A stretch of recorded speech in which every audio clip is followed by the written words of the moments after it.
They say their project is of Web 2.5 standard and they pay the mind-blowing 193% to their liquidity providers. Let's find out more about the StableSwap project directly from its creators, the prominent Electrician and Crypto Lucky. Good day, Electrician. Thanks for joining us today. G'day. How you doing? I'm pretty fine, thanks for asking. How are you doing, bro?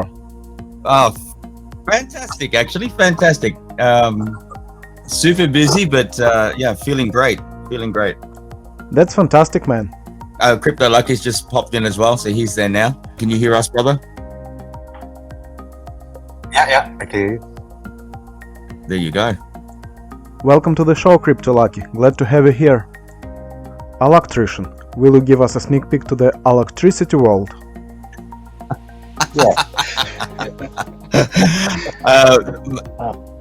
Brother, this is my full-time gig. Electrician, for those that don't know electrician, it's just a term that came around with my other businesses previously, where they've said to me, "Oh, you know, that's awesome that you've done that," and it was just like, yeah, I'm just an electrician. Alak in the Philippines is alcohol, right? All right. Alak in the Philippines is alcohol, so it's like electrician. So you know, and it kind of just stuck, and I've been stuck with that name for quite a while. But yeah, really, background in IT and sales and marketing, and then obviously moved into, I've been around crypto for a long time. Got into DeFi a few years ago and literally retired because of DeFi. But got bored with being retired and decided that let's just build some more projects. And so here we are. Great to know, bro. And I'm wishing early retirement to all our listeners thanks to DeFi.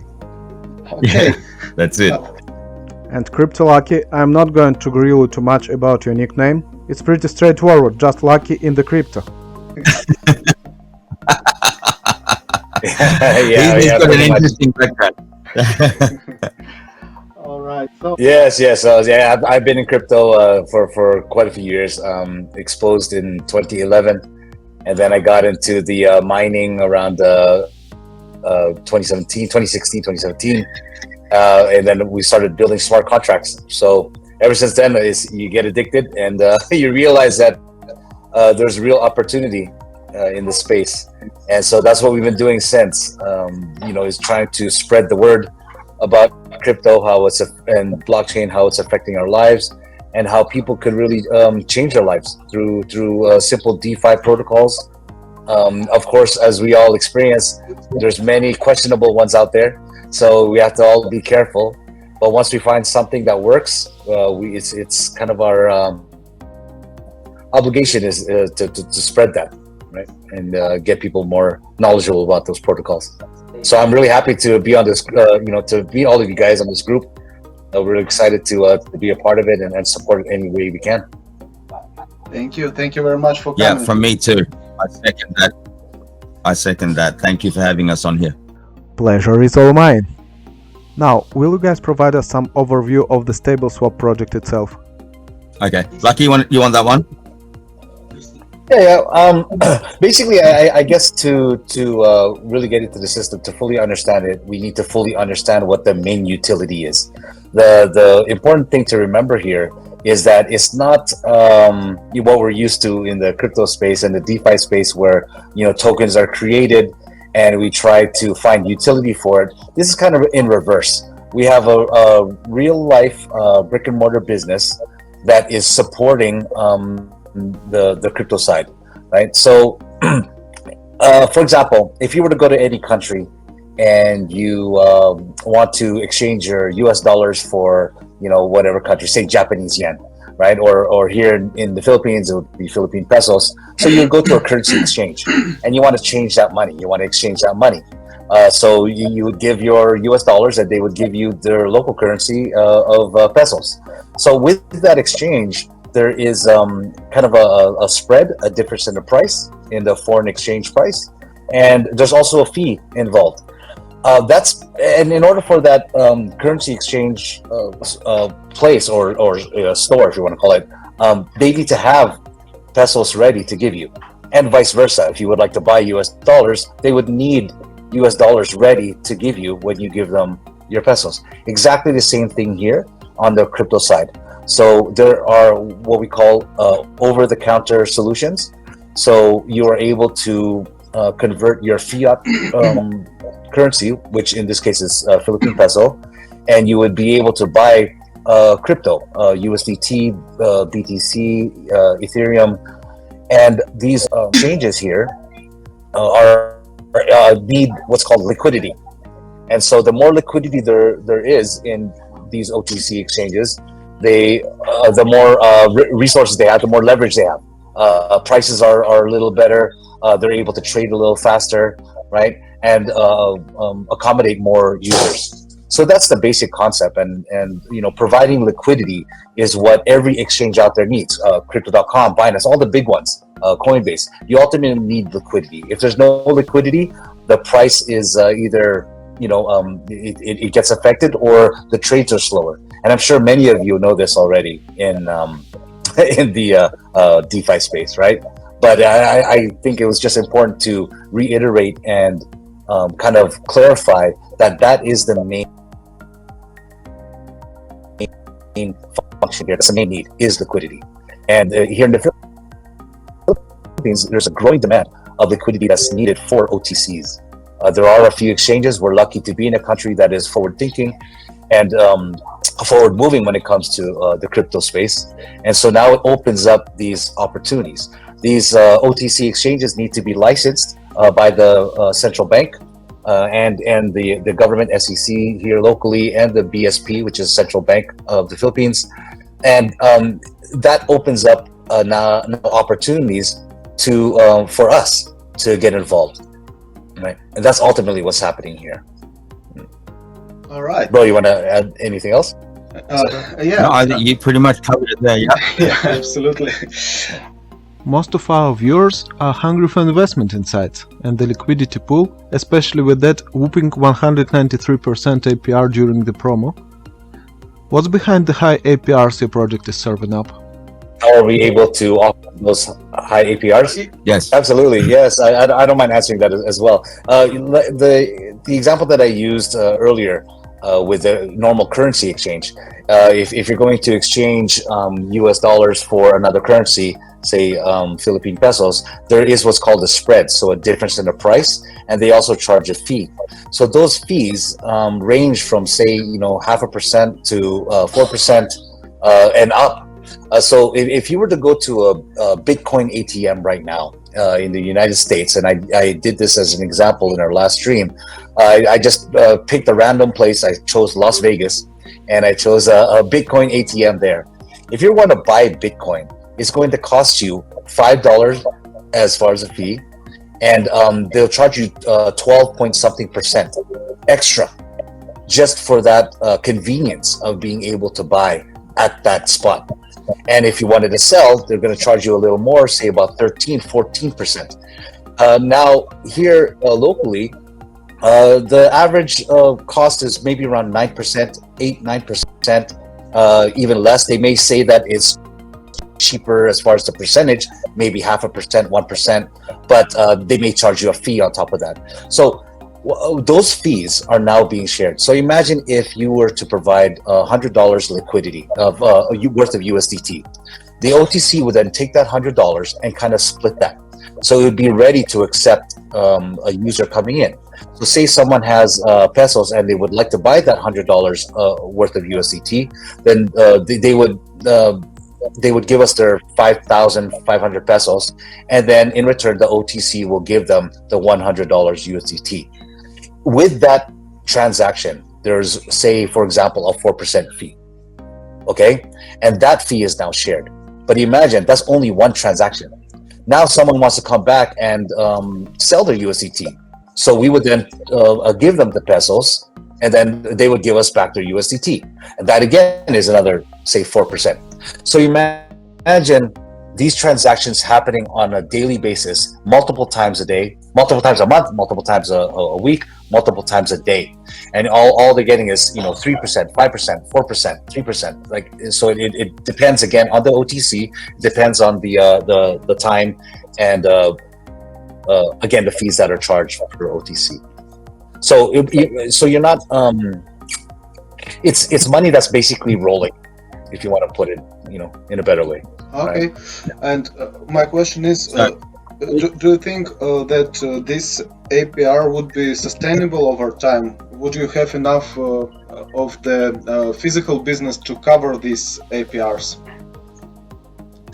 Absolutely, we're very confident. Our partners are very confident in the actual growing demand, because right now again, it's different from regular DeFi where we're building a token and hopefully someone will buy it and hopefully there'll be utility. Right now, the utility within the utility itself of the OTC exchanges, there is a high demand that we are trying to fill at this point. So people ask, when does that stop? It actually doesn't stop, because the adoption of crypto, especially in emerging economies, we are now in Philippines, India, Vietnam, Turkey, and Dubai. You'll see a lot of action going on this side, and the demand is just getting higher. It's just like the internet. How do you stop the growers of the internet back in the 80s? It just kept growing and growing and growing and growing. Same concept here, where adoption of crypto and blockchain is just growing too fast. So, are we confident in maintaining the high APRs? You notice that there is a up to APR, and because again, it's a real business, and it comes down to the health of the actual businesses itself through our partners. Now, of course, maybe only 10,000 people will buy instead of 15,000 the next day. So of course there has to be some sort of safety measures there. However, to answer your question directly, really the demand is just growing. So we don't really anticipate any slowdown of growth at this point. Okay. So you're going to. It's not just based on your buy and sell. Obviously, there's like on-ramp and off-ramp fees as well.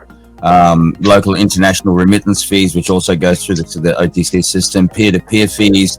And so, yeah, I mean, you'll see it in the FAQs there as well. Yeah, approximately 80% of total fees collected by the platform are allocated towards distributing rewards.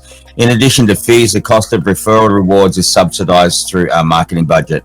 Now, just to give you a little bit more of an idea, like actually next week we're doing, we're moving into a new office, and that new office is set primarily to grow a whole new user base here in the Philippines, where we are educating people on how to use, educating people about cryptocurrency itself.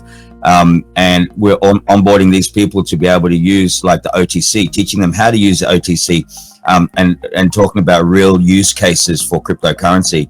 A huge thing over here, like for us at the moment, is obviously remittance, because there's a lot of what we call OFW, so overseas Filipino workers, which are all over the world, and every month or every week they're sending money back to the Philippines by way of, let's say, I mean, again, this is not just the Philippines, I'm just giving you an example because we're over here, but they send it over by way of normal remittance partners, such as like Western Union, etc.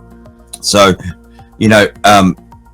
with the OTC that we have, with StableSwap, basically someone over in Dubai can use their AED, which is like Arab Emirates dirham, for example. They buy crypto there, they send it over here. Their people over here in the Philippines using our OTC can then just, their family members here can just on-ramp and off-ramp crypto, as opposed to paying, huge fees with Western Union. So it just opens up a whole new world, and a real life use case. So again, we are totally confident, that the amount of liquidity that's being provided will be used up, definitely. Appreciate the detailed response, bro. Now diving into something a bit more provocative. Yeah. We're all aware of the notorious issue of rug pulls in DeFi. How is StableSwap different? Yes. So okay. Yeah, the difference with StableSwap again is because we are generating revenues from an existing operation and operations. And these operations, in order to operate, need to be fully licensed under the local jurisdiction. So in the Philippines, our partners have what's called an EMI license, which is an electronic money issuance license, which is actually the central bank stopped issuing those a couple years ago.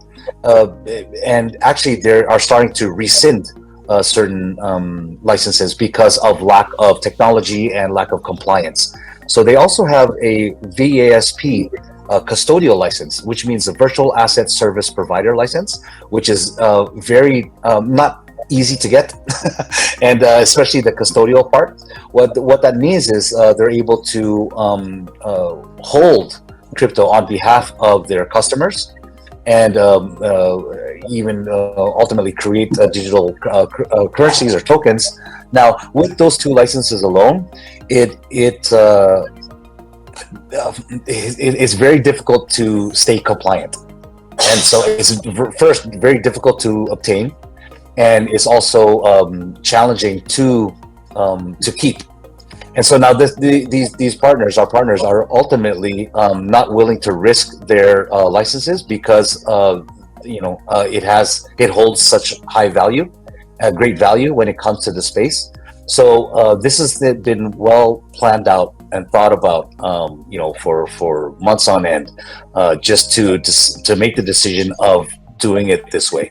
So of course, going to your question of rug pulls. If anybody were a rug pull, you could actually check the partners on the government websites to see it. At least who they are, right? It's something that could be traced. Unlike many DeFi projects that we're all familiar with, we don't even know the developers. We don't know who they are. We don't know how they're making money. It's like a black box where we don't even know if they're actually rolling over some money. In this case, because it's fully licensed on this side, there's some sort of transparency there, right? There's assurance that it is real companies, real business that we're actually generating revenues from. Yeah. So, it's a bridge from Web 2.0 to Web 3.0, right? So we call it Web 2.5. Are these licenses publicly verifiable? Absolutely. You can go to Banco Central and you can check the names of Top One Tech, which is our partners. You can see there. It's that's part of the regulation and the requirement. It has to be publicly viewable. And upon launch, December 1st, we are launching the OTC, and more documentation will be released then. Yeah. So the OTC service, which is the foundation of the business, is to be launched soon, and you are currently accumulating the liquidity for it. Is that correct?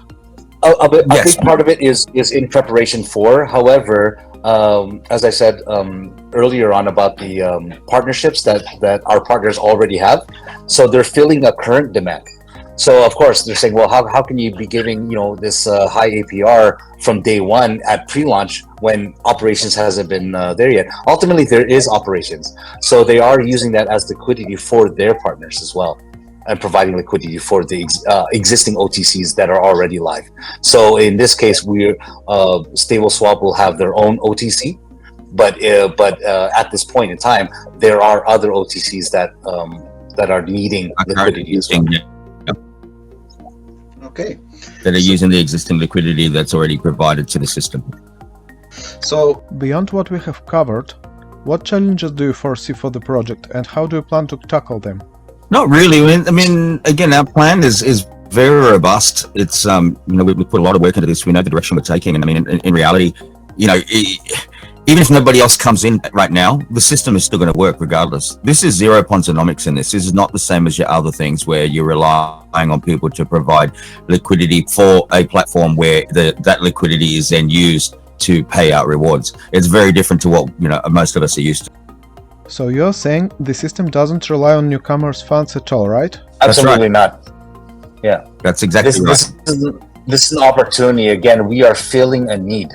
the business is going to continue with or without us, and what we've been able to create with our partners is an opportunity for other people to get involved in existing business. That's what's happening. So like Danny said, which is great. It's exactly the point. If you are the only one who would provide liquidity, would the business survive? The question is yes. We're not looking at just fresh capital. Unlike all the DeFi programs that we've been involved with, it's all about fresh capital. It's all about utility. This, the utilities, running, it has been running for years, many years already. So now we could grow even more if we have more resources, which is basically liquidity, right? It gives us more leverage and more resources to expand the actual existing business, right? Operations. Well, at least for me, it sounds really different from what I'm used to. It's truly impressive. Good point, Dan. I know I'm talking a lot. Sorry, but it is important. When we're looking at rewards and we look at even affiliate rewards, these are in a form of advanced fees. So as you know, with the revenue stream of fees, we're sharing in the fees that are generated from the existing businesses. Now, for a reward, for you to refer somebody through your affiliate code, we're basically advancing that. So the calculations have been carefully looked at and studied, and it's in the form of an advanced fee, which is not coming from people's deposits. So that's very important to remember. Yes. It's something. It's almost like a thank you, which everywhere that we go to, Amazon, like they have the affiliate links, and it's just like a thank you kind of a thing that you would receive. So it's not coming from anybody's deposit. You don't need to refer anybody in order to earn rewards in this platform. Well, this sounds like something totally new for the DeFi. Congrats on that, guys.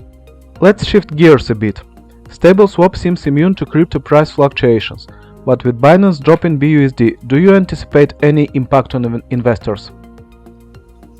Okay. Firstly, BUSD. There's two factors of BUSD there. This is the BUSD we are talking about here is on the Binance chain. Now, the BUSD being used on the Binance chain is actually pegged BUSD. It's not the native BUSD. Okay, and it's not going to suddenly disappear. It's still going to be available on other exchanges. It may not be supported on Binance exchange itself, but you can still exchange that with other forms of stables on many other exchanges. So it is a different, pegged BUSD is different to the native BUSD. Okay. Yeah, so minting is also stopped, right? They're stopping minting from Paxos, right? Yes. So, if someone invests in BUSD and it stops to exist, what happens to their locked funds in the pool? So what happens when you provide liquidity? We gave the option of USDT, USDC, and BUSD as the top main stable tokens on different protocols. Now, what happens is our liquidity partners, they will ultimately make the decision on what will be converted over and swapped, so that if there are any fluctuations in the market or any things happening in the market, ultimately the not market makers, but the liquidity partners that we have will then kind of swap over. So if right now, if you were to put BUSD in, you would get BUSD out. So that was one question. Like if I were to put a certain stable token in there, what do I receive? And you receive exactly what you're putting in. And so there are, the risk of anything happening to BUSD, no one really knows. Of course, no one can say 100%. However, the longevity of BUSD right now can sustain itself for quite a bit longer. We just don't know what will happen by next year or year after that. So to answer your question, if there are any news or anything that is going on in the market, then our liquidity providers and our partners will have the abilities to make certain and necessary adjustments, right? So there is again, the bottom line here is, yes, it will just be swapped over to another token, and then things would ultimately change. Yeah, it's to protect both the business model and also, much more importantly, the people that are providing liquidity. If BUSD ceases to exist, the investor gets paid in USDT, for example. Got it? Correct. Cool. Correct. That's basically what would happen. Yeah.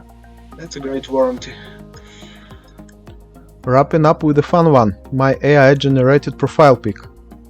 Is it safe to say I resemble the masterpiece it created?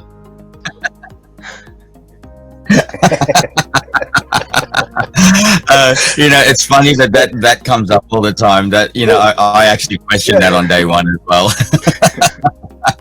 That's a good picture of you. But... This is the better picture of me. Yeah, there will be on the future update there'll be the ability to change that. Cool. So okay, no worries, it's funny. Okay, guys, and yeah, probably you all have noticed that for some reason I have here 5,000 BUSD prepared for something. Yes. Oh wow, yeah. Well, when you signed up, you automatically had 5,000 as well. Yeah, that's pretty good. That's a good deal. Is there a way I automatically get 50,000 the next time I create a new account? Okay, so my real intent is to create a long-term deposit during the interview. I threw in this 5,000, so please guide me. Fantastic. So what do you do? Yes, just click over onto the liquidity pool section. I like this one because it offers the highest APR. Okay. Absolutely. So just while we're on this page, I just want to make a point of that. You'll see at the top there, they're all the pre-launch specials. So you've got your 60 days, 120 days, and 300 days. So this is early bird. We've only got another 15 days left at these rates. Now, when you do provide liquidity for that particular period of time, your APR is based on what it shows you there. 60 days at 54.75%, 120 days 109.5%, and the 300 days 193.45%. Now, again, that's APR. That's APR for the 300 days. So it's calculated on 365 days, but you would get equivalent to whatever you would get on the 300 days, right? Depending on how much you're putting in. So that is the pre-launch. Below that, just keep in mind, below that, there's the standard APRs. If you want to scroll down a little bit there, Vlad. Okay, so you can see there's a 60 days, 120 days, and 300 days, and you can compare that. So if you don't take advantage of the early bird, your 300 days would end up being based on 127.75%. Now, bear in mind, those boxes at the bottom there, they are actually active and current. Okay, so please, if you're getting in at this time, use the yellow boxes at the top to provide your liquidity. Don't use the ones at the bottom. Just to clarify, are these promo APRs only active during the promotion, or do they stay high for the entire 300-day stake? Yeah, that is honored for the full 300 days. Okay, so if I get in now, this will be valid for the next 300 days. Yes, it doesn't drop. Yeah. Yep, for the full term. Perfect. Well, let's ape in then. There you go. Fantastic. So you just click on that one, just provide liquidity, click on that one. And then from there you would select, your balances, whether like BUSD or USDT or USDC. Obviously there you're using BUSD. And then, you confirm there's when you're ready.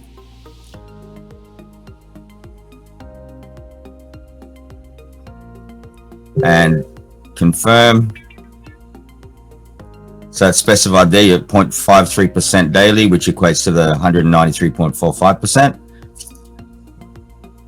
There you are. And if you go to your dashboard from there, you should be able to see what you have staked. And all right, look at this. Wow, there's a whale in the room now. There's another whale in the system.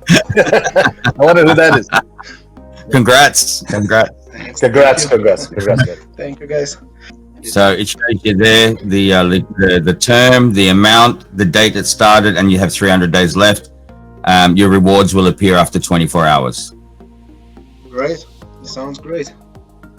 So, Yep. so what's happening here for the people watching and listening? You locked in liquidity for 300 days.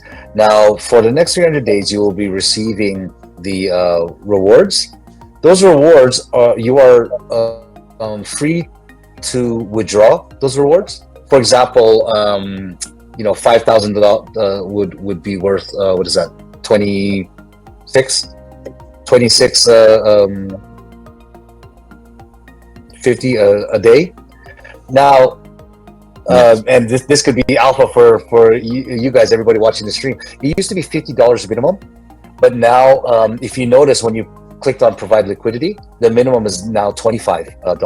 Why we did that is we wanted to give a little more opportunity for the people who wanted to get in emerging economies that where $50 alone is a little high. So we're opening up and trying to accommodate basically anybody that's out there that want to make money and kind of test out the system, right?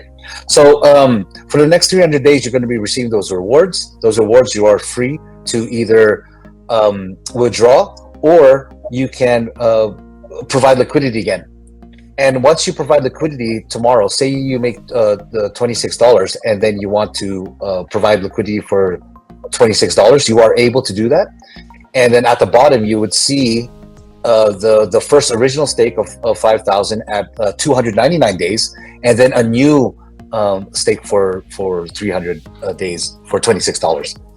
So that's why we left it that way. So you would have multiple provisions at expiring at different days. Any limits on the number of deposits? No. There's no limit. And you could choose. You could have one at 60. You could have one at 300. So you have the freedom to choose. I believe we've accomplished a solid job here. Yeah. You've done a great job, Blood. Thank you. Any feedback or suggestions? If I know this is brought up, this is a question all the time. So they're asking, well, I don't see the transactions on the blockchain or Block Explorer. Again, this is more on the CeFi side.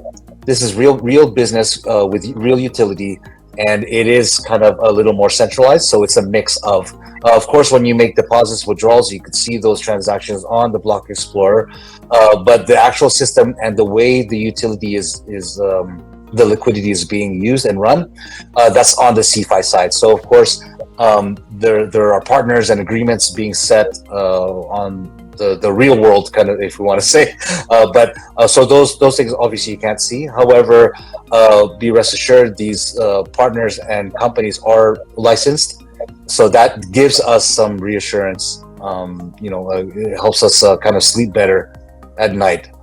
And the real purpose of this was just to open it up, so it's more of a Web 2.5. It's like in the middle, right? So if you're comfortable with that, feel free. If you're not comfortable, we of course everybody understands, but the real intent, the pure intention of this is to kind of be the bridge between Web 2.0 and Web 3.0. Anything I'm missing, bro? No, I think it's pretty much covered there. That's the thing about it. It's such a simple system, but solid system. So yeah. Are you, Vlad? Is there anything else that you think we need to cover? No more burning questions from me. We've covered it all. I think it's time to wrap up, and many thanks to you guys, Electrician and Crypto Lucky. Thank you for having us. Thank you for having us. Thank you for the support. Pleasure is all mine, and best of luck to StableSwap. Thanks for watching, guys. Don't forget to subscribe to the channel, give the video a thumbs up, and see you next time.